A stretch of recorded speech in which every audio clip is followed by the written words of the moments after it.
My name is Claire Delaney, and the last time I let my family humiliate me was the night they celebrated someone else's success with a slap to my face. It was supposed to be a celebration. My brother James had just finished his MBA from Stanford, and my parents decided to throw a lavish party at the Avery Club, an old money sort of place with white linens, string quartets, and waiters who memorized your name. There were about 60 guests in total, family colleagues, board members from my father's company. Everyone who mattered to them. Not me, though. I didn't matter. Not really. I hadn't even received an invitation. I found out through a LinkedIn post James made. Couldn't have done it without the Delaney legacy, it said beneath a photo of him clinking champagne glasses with my father. Still, I showed up. Quietly. No drama. I wore a black cocktail dress, simple makeup, and flats instead of heels. I didn't want to outshine anyone. I didn't come to stir trouble. I came because part of me, a foolish, still hopeful part, believed maybe this was the moment they'd finally acknowledge me. Maybe they'd say, "We're glad you're here." I stepped into the grand room and instantly felt the chill. My mother glanced up, locked eyes with me, then looked away like I was the hired help. My father didn't even nod. He just reached for another drink. James, my brother, spotted me and smirked. During dinner, I was seated at a side table near the kitchen doors alone. When I asked one of the event staff if there had been a mistake, she whispered, "Sorry, ma'am, this is what was on the chart." Then came the toast. James stood up, glass in hand, and everyone hushed. To family, he began. To hard work, and to proving that if you stay focused, you won't end up changing bedpans for a living. Laughter, genuine from some, polite forced from others. But all eyes turned to me. Everyone knew what he meant. I used to be a nurse. I left after burnout, after years of rotating shifts and being told I wasn't living up to the family standard. I stood up, not fast, not dramatic, just enough to leave. My chair scraped slightly. And that's when it happened. My mother's hand struck my face, hard, sharp, clean, gasps. Someone dropped a fork. My brother clapped, 3 slow mocking claps. And my father. He leaned against the baby grand piano and said just loud enough for me to hear, "You earned that." I didn't cry. I didn't shout. I simply turned, walked out, and made 3 phone calls. And by morning, they didn't own anything. But it didn't start that night. It started years earlier, with a woman everyone overlooked. Me. They say families are complicated, that love can come in different forms, some quieter, some harder to see. But the truth is, some families just don't love you. They use you, they tolerate you. They rewrite the story to make it look better from the outside. That was the Delaney family. My father, Charles Delaney, was the kind of man who believed power was best wielded quietly, but always visible. A real estate mogul with his name on 6 different towers in 3 different states. He gave charity, attended fundraisers, and received Humanitarian of the Year awards. He never cared to hang on his own walls. My mother, Vivian, was his perfect social partner, hostess of Luncheon's Chair of Foundations, and expert in the art of subtle cruelty, masked as concern. Then there was James, my younger brother by 2 years, the golden boy.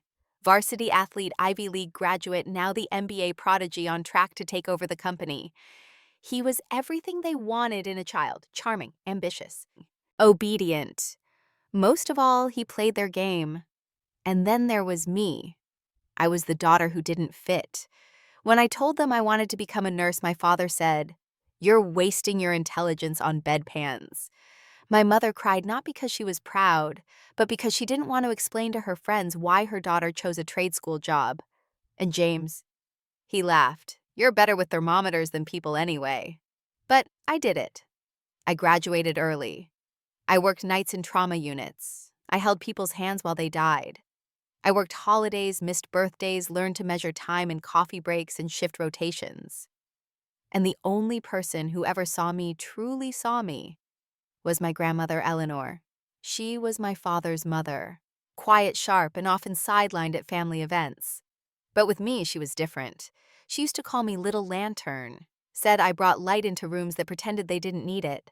After I moved out, we wrote each other letters, long ones, full of details no one else cared to ask about.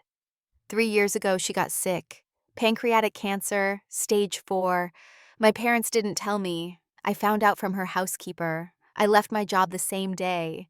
I moved into her guest room, cooked her meals, changed her sheets, and sat beside her when she couldn't sleep. For 9 months, I was her nurse, her companion, her only regular visitor.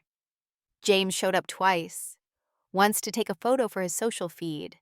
My parents sent flowers, but I was the one who stayed. In those months, she began to trust me with more than her care. Her mail, her accounts, her old files and storage boxes. "I want you to make sure they don't erase me," she said once. I thought it was just pain talking, but she meant it. She died quietly on a rainy Tuesday. I held her hand until it went cold. At the funeral, my parents gave a speech about how much they loved her. James cried for exactly 12 seconds. Afterward, I wasn't even invited to the family reading of the will. I received a call from the estate attorney 2 weeks later. "There's a private letter for you, Claire," he said. "She instructed me to mail it separately." Inside was a short note. It read, "You'll find the truth in the red box, the one I told no one about. Be careful, and wait until they forget." At first I didn't understand, but 2 days later when I returned to her house to collect a few personal things, I found it. A red metal lockbox beneath the floorboard in the sewing room. Inside were documents, bank records, a second will, and something that changed everything: proof that she had been the largest silent shareholder in my father's company, and that I was her legal heir. But I did nothing. For 2 years, I let them believe I had moved on. I worked quietly at a clinic in Vermont. I volunteered. I lived small. I watched them expand their empire, use her name in brochures, toast her legacy at fundraisers. I stayed silent. Until that night at the party. Until that slap. Until I remembered every hour I sat by her bedside and every lie they told after she died. That was the night I stopped being quiet. That was the night I stopped waiting. And that's when I became the woman my grandmother always knew I could be. The evening began like any other Delaney affair, polished, expensive, and utterly performative. The ballroom at the Avery Club was lit with golden chandeliers. Soft jazz floated in the background, and servers weaved through the crowd offering crystal flutes of champagne and miniature crab cakes. The guests were dressed in designer suits and muted gowns. Conversations were polite, calculated, and full of the kind of names that didn't need last names.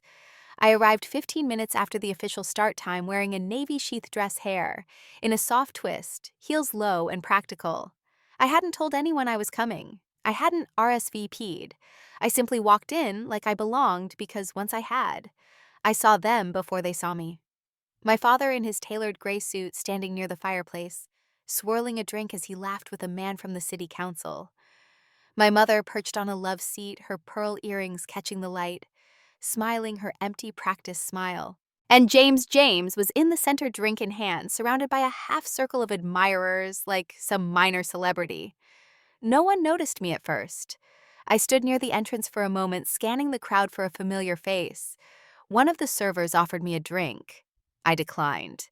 I didn't come to sip. I came to remember. Eventually, my mother spotted me. Her smile faltered for half a second, just enough to crack the mask. Then it returned. She gave me a small, polite nod like I was a distant relative crashing the wrong funeral. I made my way to the seating area. That's when I saw it. The name cards. Each table had perfectly arranged place cards with printed names, family, friends, VIPs. Mine wasn't among them. I walked around twice to be sure. Finally, I asked a young woman arranging napkins near the corner. "Excuse me," I said, keeping my voice even. "Is there a seat for Claire Delaney?" She checked the chart on her clipboard, eyes scanning down. Yes, over there." She pointed to a small round table near the service hallway behind the catering doors. It was tucked so far into the corner that half the seat backed up to a ficus plant. One chair. No name card, no setting. I nodded. Thanks. I didn't sit. Instead, I stood in the back of the room while the lights dimmed slightly.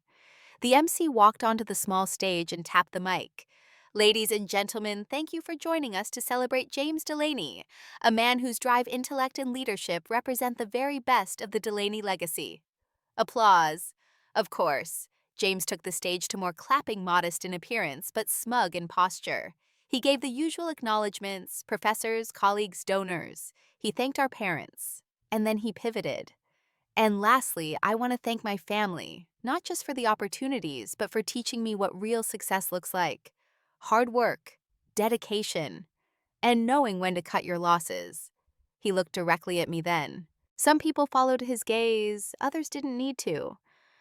I mean, not everyone's built for grad school. Some people are better suited for more hands-on work. Like nursing homes and scrubs and changing bedpans. Laughter rippled across the room, sharp, knowing. Some awkward, some amused. My hands stayed at my sides, my jaw stayed firm. I stood still. I didn't blink. I didn't move until my mother stood. She walked toward me slowly, deliberately. Her heels clicked across the polished floor like a ticking clock. "You shouldn't have come," she whispered. Then, without another word, she raised her hand and slapped me. Hard, right across the face. The sound cracked through the room. Gasps. Then silence. The kind that doesn't breathe. James clapped. 3 slow, deliberate claps. My father. He didn't move from his spot, just leaned slightly back against the piano and muttered, "You earned that." My face burned. My skin stung. But I didn't cry. I didn't scream. I didn't give them the satisfaction. Instead, I smoothed my dress, turned slowly, and walked toward the exit. The room parted without a word. Not one person stopped me. Not one guest offered a hand, not even to pretend. Outside, the air was crisp. Autumn had crept in with its quiet chill. I stood on the steps of the club, took one long breath, and reached into my purse for my phone. 3 names sat near the bottom of my contacts list. People I hadn't spoken to in months, years even. I called them one by one, and with each call the weight on my chest lifted. That night I didn't sleep. I didn't need to. I just waited. Because by morning the empire they built on lies would begin to shake. And it would be me holding the match. 2 years before the slap, before the party, before the world found out what kind of people the Delaney's really were. I lived in my grandmother's house in Vermont. The winter had come early that year. Snow blanketed the driveway by late October, and the chimney puffed quietly as I stirred broth in the kitchen. My grandmother Eleanor had lost most of her appetite by then. Pancreatic cancer doesn't wait politely. It takes, slowly at first, then all at once. But she was still herself, still sharp, still watching everything. "You have quiet eyes," she told me once as I adjusted her blanket. "That's why they underestimate you." I thought she was being kind. I didn't know she was warning me. I was 26 then. Tired, burnt out from years in the ICU, emotionally hollowed from holding too many strangers' hands as they died. When I got the call from her housekeeper, I packed a bag that same night and left my apartment in Queens without telling anyone. Not my parents, not James. I knew they wouldn't care. During those months, I became more than a nurse. I became Eleanor's confidant, and she became mine. Most nights she didn't sleep well. Her pain meds only worked in cycles, and when the silence got too heavy, we'd talk. About her childhood, about the company, about things no one had ever told me.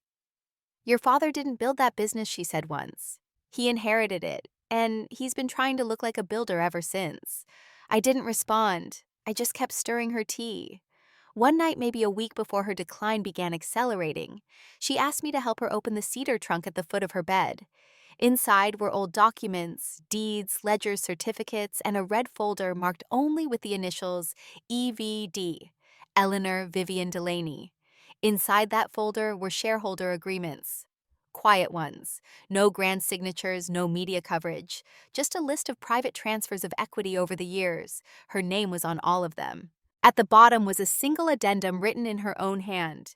"In the event of my death, all Delaney Corp. Class A shares under my name are to transfer to Claire Delaney, daughter of Charles." I stared at the paper. "Why me?" I whispered. She looked at me from the bed. Her voice was thin but steady. "Because you're the only one who doesn't want the spotlight. That means I can trust you to use it right." In the weeks that followed, she showed me where everything was. Passwords, contact names, a safe deposit box key taped to the inside of a cookbook. It felt like a treasure hunt designed by someone running out of time. I documented everything. I scanned files, took photos, made a spreadsheet. I wasn't planning anything then. I didn't know I'd need it, but she did. The day she died, I stayed beside her for hours. The house was still. Her breath faded like a candle going out in the wind. After the funeral, my parents went through her estate like vultures in pearls and cufflinks. James made a show of it, offering to help the lawyer, praising Eleanor in speeches he didn't mean. No one mentioned me. I wasn't included in the legal readings. I wasn't asked for my input. I wasn't even thanked. I flew back to Vermont alone. 2 weeks later, a letter arrived. The envelope was cream-colored, the paper thick, the handwriting unmistakable. Claire, if you're reading this, it means they've moved on without you. That's good. Let them forget you. Let them believe you've disappeared. When people stop watching, they stop hiding. You'll find what you need in the red box in the sewing room. Be patient. And when the time comes, don't knock. Walk in. Eleanor. The red box was there, under loose floorboards. Inside were USB drives, original copies of the shareholder addendum copies of ledgers from the Delaney Family Foundation, and a single slip of paper with a name and number written in small, careful script, Maya Chen SQQ. When I called Maya, she answered on the second ring. Claire Delaney, she said calmly. I was wondering when you'd call. She already knew who I was. Eleanor had set it up years before. Over coffee in a quiet legal office just outside Burlington, Maya explained it all. The second will, the private trust accounts, the backup power of attorney Eleanor had signed when my father was out of the country, the clause buried in the company bylaws stating that in the event of a stakeholder dispute, the majority holder of Class A shares would assume interim control. And as of Eleanor's death, that was me. But there was a catch. Everything would stay dormant, untriggered until I chose to file, until I activated what Eleanor had quietly built to protect me. It would take just one motion, one request for verification, one formal demand for accounting. I looked at Maya across the table. I'm not ready, I said. She nodded. Then wait, watch, document. And when the moment comes, don't hesitate. So I waited. For 2 years, I lived small. I answered their occasional dry texts. I didn't show up for holidays. I kept to myself. But I never stopped watching. And I never forgot what they did to her. I just didn't know that one day they'd do it to me too. Until the slap. Until the moment everything changed. The night of the party after the slap, I didn't drive home. I parked in a 24-hour diner off Route 17, slid into a booth near the back, and ordered a cup of decaf I wouldn't drink. My cheeks still stung not from the force, but from the message. I'd spent 2 years in silence, letting them believe I was gone, irrelevant. But now they'd made it clear. I was never family. I was never wanted. That left me with one decision. No more watching. I pulled out my phone and scrolled down to the name I hadn't touched since Vermont Maya Chen. She picked up before the second ring. Claire. Her voice was calm, low, like someone who rarely rushed but always understood urgency. It's time, I said. No preamble, no greeting. I thought it might be she replied. What happened? They humiliated me. In public.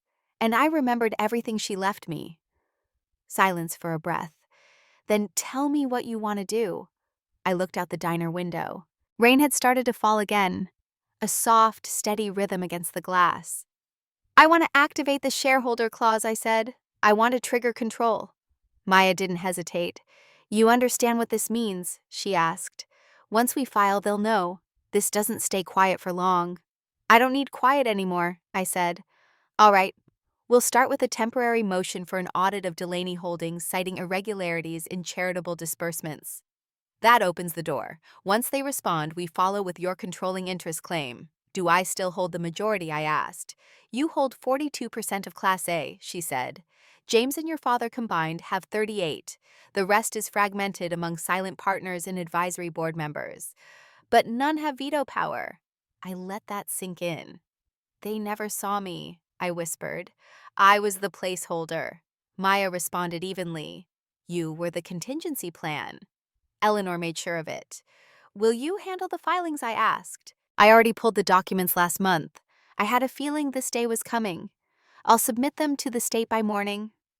You'll get the confirmation in your inbox. What about the family foundation I added? The numbers never made sense. I thought you might ask, she said. I've been watching them too. There are transfers from the foundation's endowment to event planning firms, two of which are linked to your brother's company. The names are different, but the registrations trace back to his college roommate. Of course. I want that flagged in the audit, I said. Already done. You'll receive a copy of the financial discrepancy report within 48 hours. And Claire, one more thing, your power of attorney over your mother. I blinked. That still exists. Eleanor filed it during her last hospitalization, Maya said. It was processed while your mother was recovering from her own abdominal surgery. She never revoked it. They never thought I'd use it, I said. They never thought you'd matter, Maya corrected. That sentence stayed with me long after I ended the call. Back in the diner, the waitress refilled my coffee. I didn't touch it. Instead, I opened my laptop and logged into the encrypted cloud Maya had set up for me 2 years ago. I began uploading every document scans of Eleanor's handwritten notes, the shareholder agreement's internal ledgers. I'd copied screenshots of the foundation's suspect spending. It wasn't just revenge, it was proof. They built their empire on names they never respected, Eleanor's, CU, and now they would lose it all because they couldn't imagine I'd remember or care enough to act. At 2:17 a.m., my inbox pinged. A single line from Maya Field. Timestamp confirmed. They'll be notified by 10 a.m. I leaned back in the booth, eyes burning from the screen. Outside, the rain had slowed. Only a few cars passed their headlights, cutting across the windows like brief memories. The diner was almost empty now. A truck driver dozed in his seat. An older couple split a piece of pie without speaking. The world hadn't changed yet, but it would. In a matter of hours, my father would receive a formal notice of audit, accompanied by a demand to disclose all shareholder communications and foundation expenditures for the past 6 years. James would learn that the startup he'd propped up with stolen funds was now exposed, and my mother, Vivian, would receive a notification that her legal guardian had initiated a fiduciary review of all accounts under her name. It would all begin quietly. No sirens, no headlines, just cracks in the floor they believed would never shift. They thought I was gone. They thought I was weak. But they forgot what Eleanor taught me in those long, quiet nights. Silence doesn't mean surrender. Sometimes it's the sharpest blade of all. After ending the call with Maya, I didn't go home. Instead, I drove to my apartment, changed into a sweatshirt and jeans, and sat at my kitchen table with a folder I'd labeled 3 years earlier, long before I knew I'd ever use it.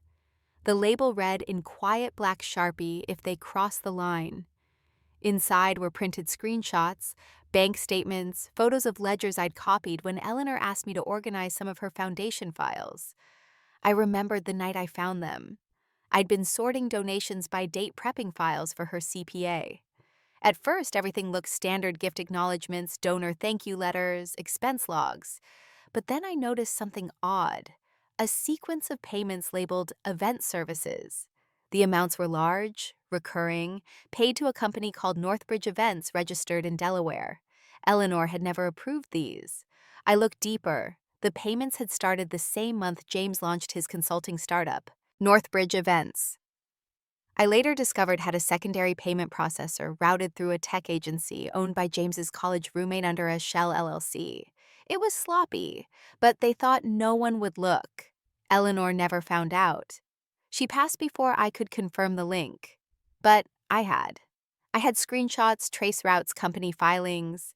I even had an email forwarded accidentally by a careless intern, referencing foundation funds being used for marketing activations that turned out to be James's product launch parties.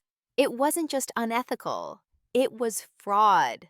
And I knew exactly who to call. Leah Morales, a journalist, independent, smart, the kind of woman who didn't chase gossip columns but took down corporations for breakfast. Eleanor had funded one of her exposés years ago, quietly, without credit. She owed her nothing, but she respected her. I found Leah's encrypted contact form on her website and uploaded the initial batch of files. Then I called the private number Eleanor had saved in her Rolodex. It rang once. Then Claire Delaney, her voice was direct, clear. No softness, just awareness. Yes, I said. Is this about Eleanor? Yes, I said again. And more. There was a pause, then a shift in tone. Business. Go ahead. I have records from the Delaney Family Foundation. Transactions routed to shell companies. I've linked one directly to James Delaney's private ventures. I have paper trails, payment dates, vendor connections. I've been sitting on it for 2 years. Tonight, I decided not to sit anymore. She didn't ask why tonight. She just said, send it. I'll verify it before noon. I sent the folder titled Northbridge Flow. Within seconds, I got the upload confirmation. Leah was already scanning the files before I ended the call. If this checks out, she said it's criminal. Wire fraud, tax evasion, violation of donor trust. I know, do you want your name in the piece? No, I said. Not yet. You'll get a draft before anything goes public. Thank you, I said quietly. Don't thank me, she replied. They wrote the story. I'm just publishing it. We hung up. I closed the laptop, sat in silence for a moment, then opened a notepad. I wrote 2 words across the top of the page, next step, because it wasn't over. The foundation was only one piece. James wasn't the only one who stole. And my mother had a deeper role than she ever admitted. I would need proof of that too. But for now, I had done what Eleanor always hoped I would. I had started the fire. The third call wasn't easy, not because I didn't know who to call, but because I wasn't sure if she'd answer. Jules Mercer used to be one of my grandmother's internal accountants. Soft-spoken, early 40s, and frighteningly good with numbers. She had worked with Eleanor for over a decade, handling quiet audits and financial cross-checks no one in the family cared about. Until she found something she wasn't supposed to and disappeared. They said she quit. I knew better. Eleanor had once mentioned her in passing. Jules is the only one who still checks behind the curtain. After Eleanor's death, I tried to reach out. No answer, no response, just a digital trail that ended somewhere in Colorado. But I kept her number, and tonight I pressed it. 1 ring, 2, then click. Hello. Her voice was cautious, guarded. She didn't say her name. Jules, I said. It's Claire Delaney. Silence. A breath. I didn't think I'd hear from you, she finally said. I need your help, I said. It's about the foundation. And Eleanor. Are they coming after you? She asked immediately, like it was muscle memory. No, I said. They think I'm nothing. That's why this will work. Another pause. You're activating the file, she said almost to herself. She told me you might. I already filed the control claim, I said. The audit notice goes out this morning, but I need the offshore records, the ones you told her about. I know you kept copies. More silence. Then I did. Can you send them? She didn't answer right away. Instead, she asked, how bad is it now? They use the foundation like a piggy bank, I said. Events vendors, James's personal brand, at least 4 shell companies tied to the main pipeline. I've confirmed 2. I just need the routing data to pin the rest. I have it, she said. Wire transfer logs, cross-border movement records. They were sloppy, but you'll need to move fast. Once this surfaces, they'll try to shut every access point. I'm ready, I said. I've got a lawyer, a journalist. I just need the spine. You've already got it? She said quietly. Then her voice shifted, more firm. I'm emailing you an encrypted folder. It has everything. Ledger, screenshots, internal memos, 2 whistleblower statements I never got to submit. You'll also find a spreadsheet mapping the trust withdrawals by date. Look at October 12th last year. That's when your mother rerouted donor funds to cover James's venture debt. I swallowed. She knew. She orchestrated most of it, Jules said. Your father moved the pieces. But Vivian, she designed the board. She knew exactly how to hide it. A strange weight settled on my chest. Not because I was surprised, but because I wasn't. Jules, I said, are you willing to go on record if it comes to that? She said. I'll testify. I don't know how to thank you, I whispered. Don't, she replied. Eleanor saw you. She believed in you. That was enough for me. The line went quiet. A minute later, a notification hit my inbox. Mercer Offshore Proof.zip. I downloaded it without hesitating. And just like that, I had the last piece. The blueprint behind the curtain, a map of every dollar they thought would never be traced. I looked at the file names, then at the wall clock across from my kitchen table. It was 5:12 a.m. Dawn would be here in less than an hour. And when the light came in, it wouldn't shine on them the same way ever again. By the time the sun rose over Westchester, the documents had already landed on the desks of 4 separate people. Maya had filed the shareholder motion with the state. Leah, the journalist, had begun her quiet calls to verify sources for her exposé. Jules's spreadsheet had been uploaded into the audit folder. And I had made oatmeal. It might sound ridiculous, but I needed something normal, something warm, something mine. The world was about to shift, but that didn't mean I had to meet it in a storm.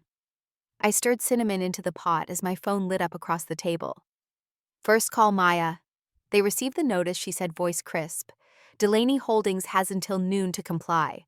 Their legal team just called the clerk's office to request clarification. That means they're rattled. Good, I replied. Let them sweat. There's more.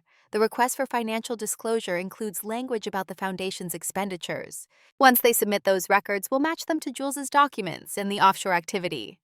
We're going to need a forensic accountant by Friday. I'll find one, I said. I didn't need to. Maya already had 2 on standby. She always planned 3 steps ahead, just like Eleanor. Second call, Leah. Her voice was sharper this time, focused. This is bigger than I thought, she said.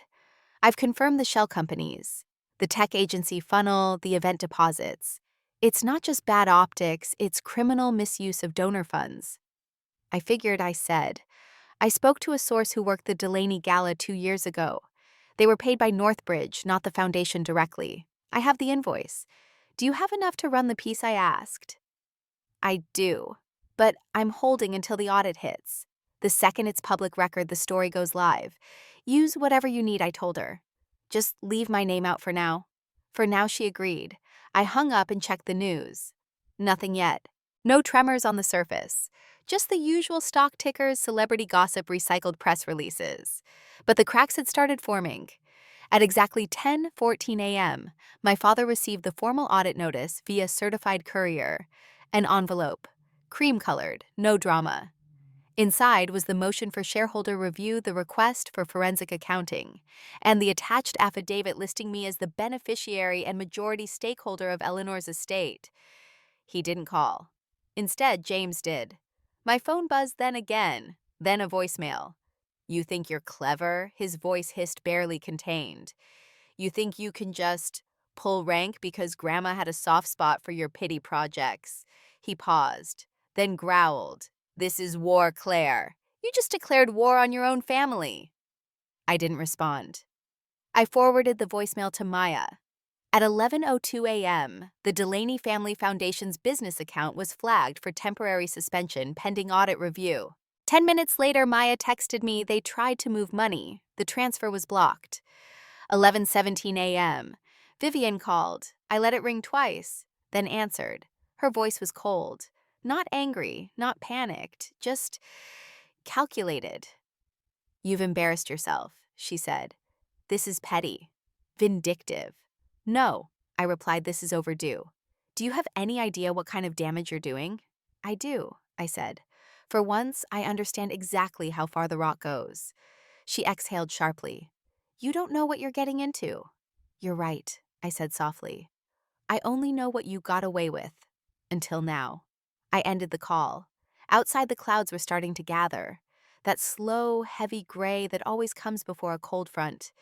By noon, news started spreading through private financial circles.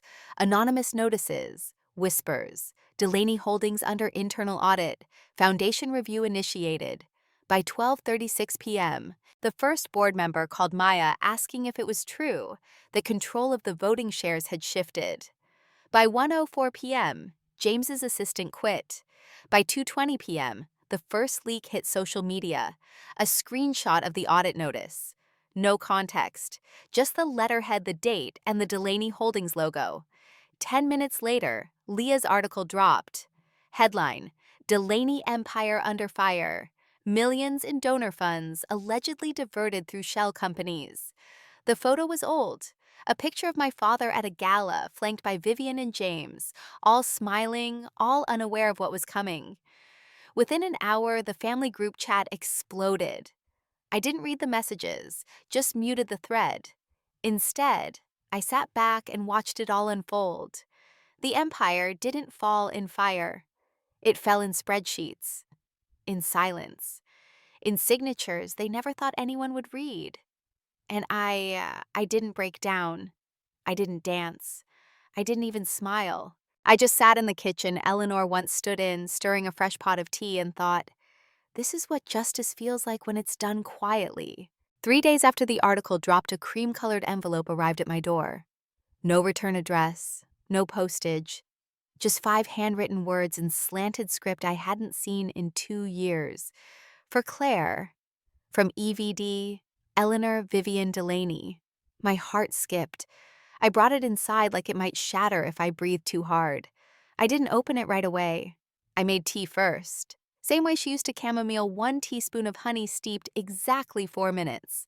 Then I sat at my kitchen table, hands steady. Inside the envelope was a letter folded once. Tucked behind it was a slim USB drive and a single photograph me and Eleanor sitting on the porch of her Vermont house, both laughing, wind in our hair.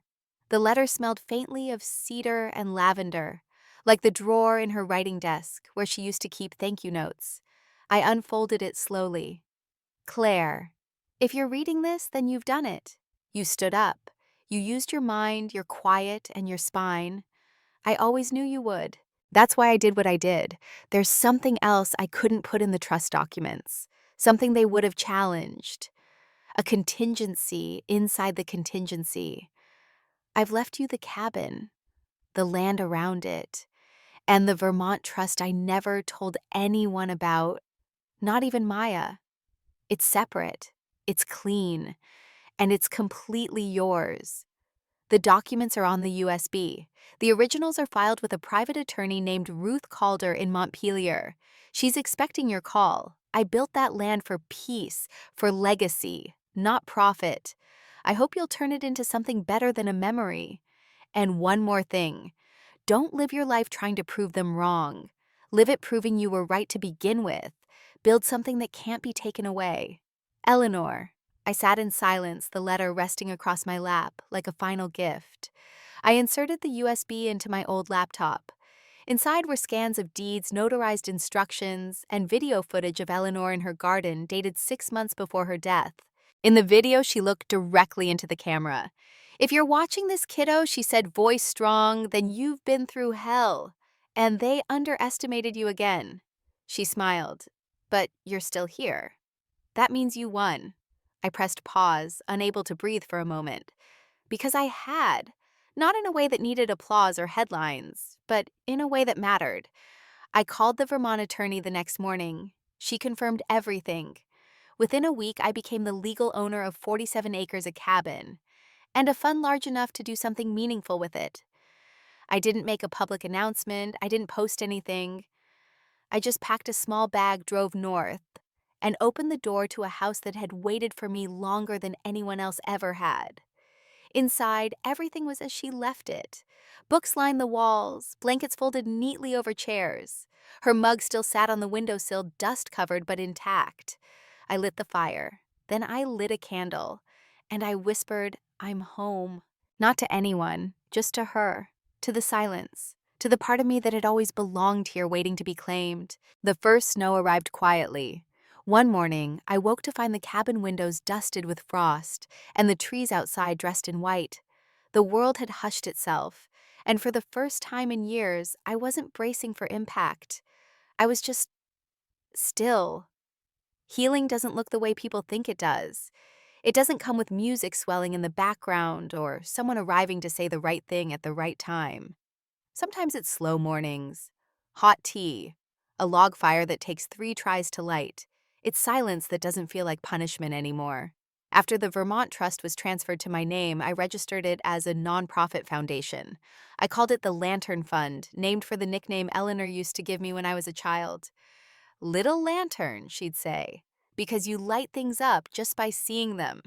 The foundation offers grants for young women who've experienced family estrangement, emotional abuse, or financial manipulation. We also provide free legal navigation clinics. Not flashy, not big budget, just useful. Exactly what Eleanor would have wanted. I didn't do it alone. Maya remained on as legal counsel. Jules helped build the budgeting structure. And Leah, after her article went national, connected us with a coalition of journalists and policy advocates working on financial abuse legislation. The ripple effect of one story was bigger than any of us imagined. And then there was James. He never called again. Not after the audit confirmed every transfer, every shell company, every traceable transaction. His venture collapsed in under 3 weeks. Investors backed out. The board disbanded. He filed for bankruptcy within 2 months and blamed the media. My mother, she stayed quiet. The IRS investigation was still ongoing, and her personal accounts had been frozen under suspicion of misuse of charitable funds. She made one public appearance, a speech at a women's philanthropy luncheon, carefully written and dry. No one mentioned the audit, but everyone knew. My father tried to fight back. Hired lawyers, spun narratives, even attempted to claim Eleanor's final will was forged. But the court didn't believe him. There were too many documents, too many recordings, too much truth. The case was closed. The assets were redistributed, and I never saw him again. I live simply now. No luxury, no pretense, no events that require a guest list. Just a cabin, a laptop, and a calendar filled with small steps that matter. Sometimes I drive into town and volunteer at the local clinic. Sometimes I host small writing workshops for young women who don't know how to tell their story yet. And sometimes when the fire is low and the tea's gone cold, I walk outside into the snow and just listen. There's something sacred about hearing nothing but wind through the trees. Miss did visit once. 6 months after the story broke, she showed up at my door, no warning, no makeup, just a navy coat and a face that looked 10 years older. She didn't ask for forgiveness. She didn't cry. She just stood there and said, "I read everything. I knew some of it. I didn't know all of it. But I believe you now." We had tea in the same kitchen where Eleanor used to sit. Miss didn't talk much. She mostly listened. Before she left, she gave me something, an old photo of the two of us from when we were kids, arms linked wearing matching pajamas. "I used to think I was the favorite," she said. "But now I think I was just the distraction. You were the one they feared." I didn't answer. Some truths don't need responses. She left quietly, like someone finally stepping out of a dream. I haven't seen her since. But sometimes she donates to the fund under a pseudonym. I know it's her because she always includes a note for the lantern. People sometimes ask how I found the strength to do it. How I stood up to the kind of family that always wins. How I didn't break. The truth, I did. I broke. More than once. But Eleanor taught me that breaking doesn't make you weak. It just makes you real. And sometimes being real is the most dangerous thing you can be in a world full of people pretending. I used to think power came from proving them wrong. Now I know it comes from not needing to anymore. You don't have to show up for people who only clap when you're losing. You don't have to shrink to keep the peace. And you don't have to accept silence as love. The last letter I received from the estate came from Eleanor's personal journal. Ruth, her attorney in Montpelier, mailed it with a sticky note that read, "Thought you'd want to keep this one." It was written in Eleanor's slanted looping cursive. One line, nothing else. Sometimes the most dangerous woman in the room is the one who watched everything and said nothing until it mattered. I folded it into my notebook pressed between blank pages I haven't written on yet, because the story isn't over. But for now it's quiet, and I'm home.